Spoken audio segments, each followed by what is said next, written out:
ప్రచారం ఇంత విస్తృతంగా ఉధృతిగా జరుగుతున్న నేపథ్యంలో ఖచ్చితంగా మాట్లాడుకుంటారు. కానీ సరే మళ్ళీ వస్తాను మీ దగ్గరికి. దయాకర్ గారు, ఇక్కడ ఏంటంటే శ్రీధర్ రెడ్డి గారు చెప్పిన దాని ప్రకారం ఇక్కడ టీ లేదు, టీ కప్పు లేదు, తుఫాను లేదు. మీరే కాంగ్రెస్ పార్టీ అన్నీ సమకూర్చుకున్న దగ్గరలో టీ కప్పు తుఫాన్ని సునామీ చేసే ప్రయత్నం చేస్తున్నారా? అంటే శ్రీధర్ రెడ్డి గారి మాటల్లో కాంగ్రెస్ పార్టీ తన తప్పుల్ని కప్పిపుచ్చుకోవడానికి, లేకపోతే జరుగుతున్న లోపాలను సవరించుకోలేక కప్పించుకోవడానికి ఇదంతా సృష్టిస్తున్నారు అనేది సహజంగా బీఆర్ఎస్ చేసే ఆరోపణ. గుడ్ మార్నింగ్ రిషిజీ, మిత్రుడు శ్రీధర్ రెడ్డి గారికి, పెద్దన్న ప్రేమేందర్ రెడ్డి గారికి. ఒకటి, ఇది అవుట్ ఆఫ్ ఇంట్రెస్ట్ లేదంటే క్యూరియాసిటీ ఆఫ్ ది పీపుల్ అనే దాని కాంటెక్స్ట్ లోనే మనం ఈ డిబేట్ చేయాలి తప్పితే అది వాళ్ళ సొంత అంతర్గత వ్యవహారం.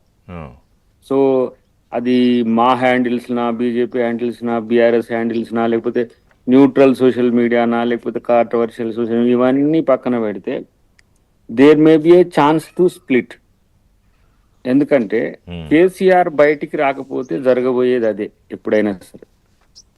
ఇది ఆ కోణం వాళ్ళు ఆలోచించుకోకపోతే సమస్య వాళ్ళకి తప్పితే మనకేంటి? ఇప్పుడు వాళ్ళు పార్టీ పెట్టుకుంటే ఏంది, ఒకరినొకరు. ఇప్పుడు కేటీఆర్ హరీష్ రావు ఇంటికి పోవడం అనేది కూడా ఒక న్యూసే అయింది మనకు.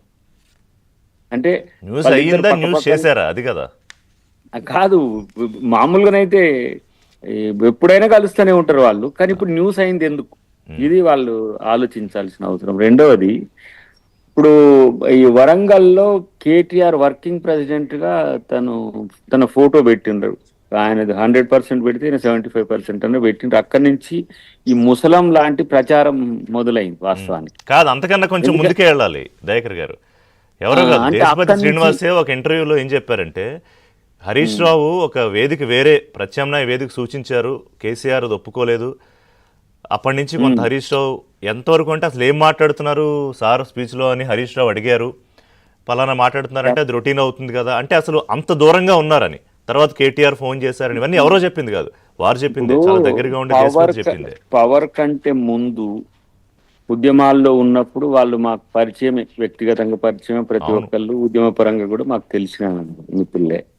వాళ్ళు ఎప్పుడు కూడా పార్టీ లేదంటే కేసీఆర్ గీత దాటే పరిస్థితి లేదు అంతకు ముందు. ఈ పవర్ వచ్చిన తర్వాత ఏం జరిగింది అనేది శ్రీధర్కు బాగా తెలుసు, నాకు తెలిసి. అంటే నేను తర్వాత వాళ్ళ మధ్యన ఉన్న గ్యాప్, ఫ్రెండ్షిప్, పందమో ఇదంతా నేను ఎక్కువ ఫాలో కాలేదు. కానీ వాళ్ళు కేసీఆర్ మాట వరకు మాత్రం ఎప్పుడైనా కట్టుబడి ఉంటారు. ఇప్పటికైనా ఇదంతా ఒక పొలిటికల్ డ్రామాగా కూడా మనం చూసుకోవచ్చు. ఎందుకు భేదాలు ఉన్నట్టు, లేకపోతే ఈ ప్రెషర్ టాక్టిక్స్ అంటారు. అంటే తన ప్రయారిటీని పెంచుకోవడానికి చేసే ఎత్తుగడలు కూడా ఉంటాయి. అటు కేటీఆర్, ఇప్పుడు మేము కూడా అంటున్నాం మా లాంటి వాళ్ళం, ఎందుకు మా రేవంత్ రెడ్డి గారితో కొట్లాడడం, నువ్వు కూడా తెచ్చుకో, మీ ఏకాంచి అడిగి అధ్యక్ష పదవి తెచ్చుకొని నువ్వు కూడా ఏదో అధికారంలోకి వస్తా అంటున్నావు కదా, రాని. ఇట్లాంటివి కూడా వీళ్ళకి ప్రెషర్ ఉంటుంది. ఇటువైపు Harish Rao senior most leader in the BRS party. So ఆయన నాకంటే వెనుకొచ్చిన ఆయన ముందుకు పోతుండ అనేది ఎన్ని ముచ్చట్లు చెప్పినా మన అంతర్గతంగా మనం కూడా నాయకులమే. మనకు కూడా కావాల్సింది ఏందో ఉంటది. మీ కెరీర్లలో కూడా మీరు ఆలోచిస్తారు. ఎవరు వ్యక్తిగత స్వార్థం ఆశ ఉంటది, ఆశయం కూడా ఉండొచ్చు. అన్నిటికంటే ముఖ్యంగా నాకున్న అంచనా ఏంటంటే, ఇప్పుడు కేసీఆర్ ఐడిల్ అవ్వడం అనేది అంతే. ఐడిల్ అవుతాడా లేదా అనేది ఇంకా చెప్పలేము. కానీ ఇప్పుడు కాంపిటేటివ్ టైం వచ్చింది వీళ్ళకు ముగ్గురికి కూడా. సో కవిత గారు కూడా ఎక్కడనో జాతకం చూపించుకుంటూ నువ్వు ముఖ్యమంత్రి అవుతావమ్మా అనగానే అక్కడ అది నడుస్తుంది చర్చ. ఇటువైపు ఇక్కడ సీఎం అని సిరిసిల్ల మనోడు అనిపించుకుంటున్నాడు. అట్లా అన్నారు మొన్న. మన ఎరకలమ్మ చెప్పే కాడ కూడా వచ్చింది.